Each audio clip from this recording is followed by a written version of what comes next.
Many preachers and pastors today are teaching that love is all we ever need to do. They say that we no longer have to keep God's commandments because Christ did it all for us. Does the Bible really teach this? In this episode, I will prove to you from the Bible why this teaching is false. I'll give you 5 reasons why love and obedience are truly inseparable. Let's discuss.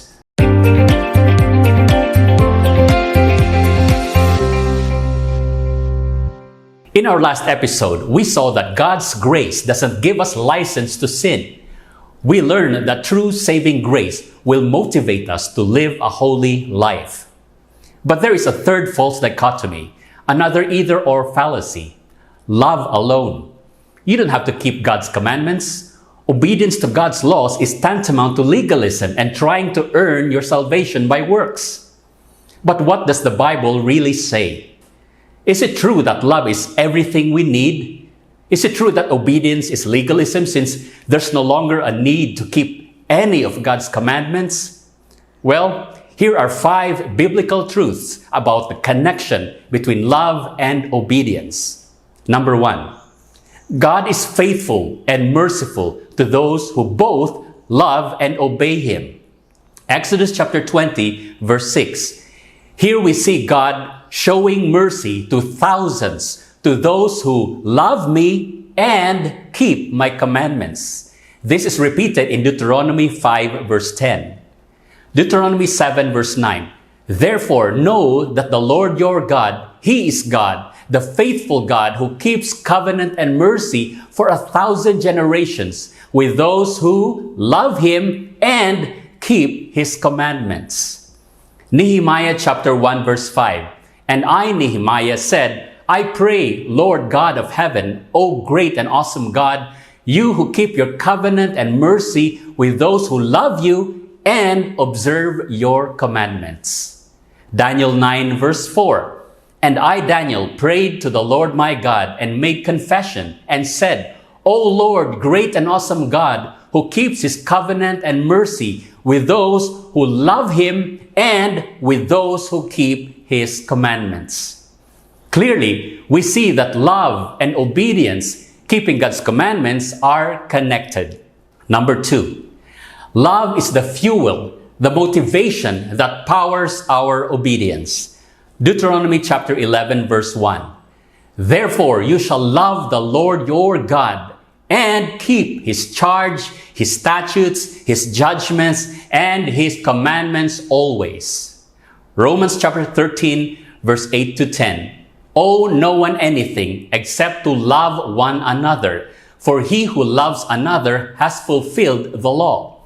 For the commandments, you shall not commit adultery, you shall not murder, you shall not steal, you shall not bear false witness, you shall not covet, and if there is any other commandment, are all summed up in this saying, namely, you shall love your neighbor as yourself.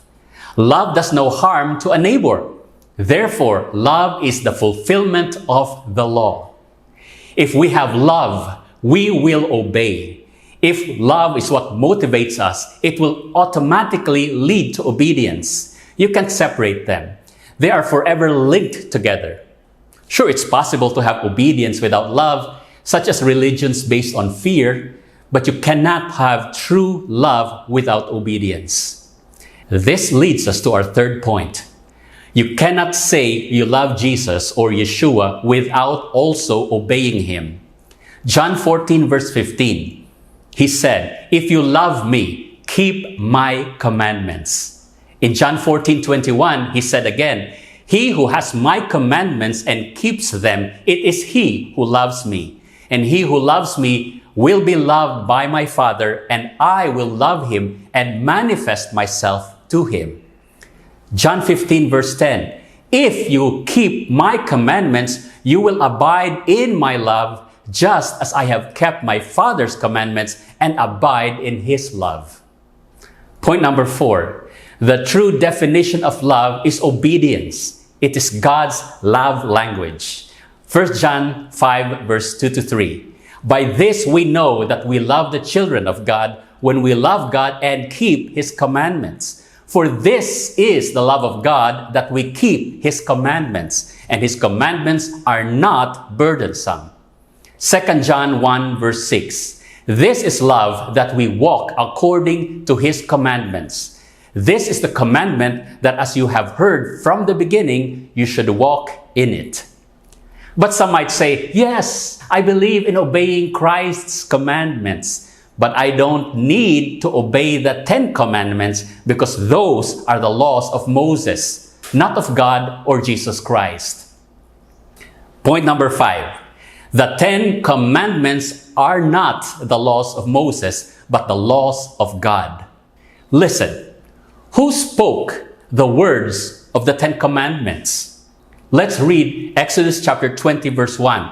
And God, not Moses, spoke all these words, saying.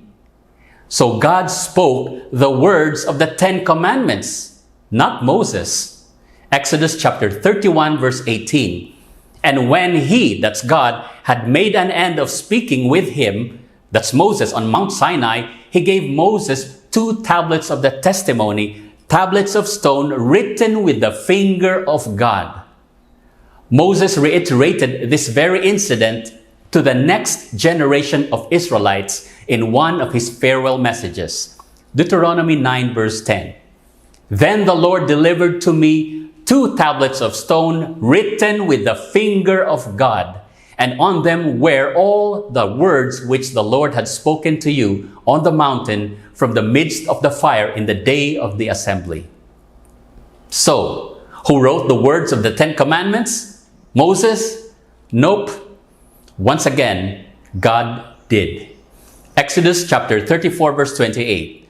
So Moses was there with the Lord 40 days and 40 nights. He neither ate bread nor drank water. And He, Yahweh or God, wrote on the tablets the words of the covenant, the 10 commandments.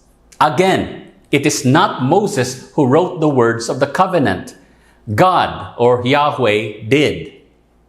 Deuteronomy chapter 4 verse 13. So He, God, declared to you His covenant which He commanded you to perform, the 10 commandments, and He, that's God, wrote them on 2 tablets of stone. The Bible is very consistent. It says God, not Moses, wrote the 10 commandments on 2 tablets of stone. Therefore, God spoke it, and God also wrote it. Moses neither spoke nor wrote the 10 commandments. Therefore, since God spoke it and He wrote it, the 10 commandments is the law of God, not the law of Moses. Wouldn't you agree? Isn't that logical and reasonable? Well, here's what Moses himself testified as a first-hand eyewitness. Deuteronomy 5 verse 22. These words the Lord spoke to all your assembly in the mountain from the midst of the fire, the cloud, and the thick darkness with a loud voice. And He added no more. And He wrote them on 2 tablets of stone and gave them to me. God actually wrote twice because Moses, in his anger, broke the first 2 tablets. Notice Exodus 34 verse 1. And the Lord said to Moses, cut 2 tablets of stone like the first ones, and I will write on these tablets the words that were on the first tablets which you broke. Deuteronomy 10 verse 4. And Yahweh wrote on the tablets according to the first writing the 10 commandments which the Lord had spoken to you in the mountain from the midst of the fire in the day of the assembly, and the Lord gave them to me. Okay, fine. So God wrote it and Moses was not the lawgiver? Big deal, some might say. But still, those were not Christ's commandments, but the Father's laws. Really? Here's a bonus point. The God of the Old Testament was that same being that later became Jesus Christ or Yeshua the Messiah. Who was the God that Abraham talked with? Was it God the Father? Notice John 8, 56 to 58. Jesus or Yeshua said, your father Abraham rejoiced to see my day, and he saw it and was glad. Then the Jews said to him, "You are not yet 50 years old, and have you seen Abraham?" Jesus said to them, "Most assuredly I say to you, before Abraham was, I am." Jesus Christ, or Yeshua the Messiah, was and is the great I am. He appeared to Moses in the burning bush. He is the one who led Israel out of Egypt, the one who gave them his laws. Listen to the words of the Apostle Paul, who wrote under the inspiration of the Holy Spirit. 1 Corinthians chapter 10, verse 1 to 4. "Moreover, brethren, I do not want you to be unaware that all our fathers were under the cloud. All passed through the sea. All were baptized into Moses in the cloud and in the sea. All ate the same spiritual food, and all drank the same spiritual drink. For they drank of that spiritual rock that followed them, and that rock was Christ." Did you catch that? The rock that followed the ancient Israelites was none other than Christ. He was the God of the Old Testament. It was not God the Father. The 10 Commandments were written by Christ with his own finger. He is the only lawgiver. James chapter 4, verse 12. "There is one lawgiver and judge who is able to save and to destroy. Who are you to judge another?" So where is the Bible verse that says Christ nullified or abolished the 10 Commandments, which he himself wrote with his own finger? You will never find it. In fact, here's what you'll find.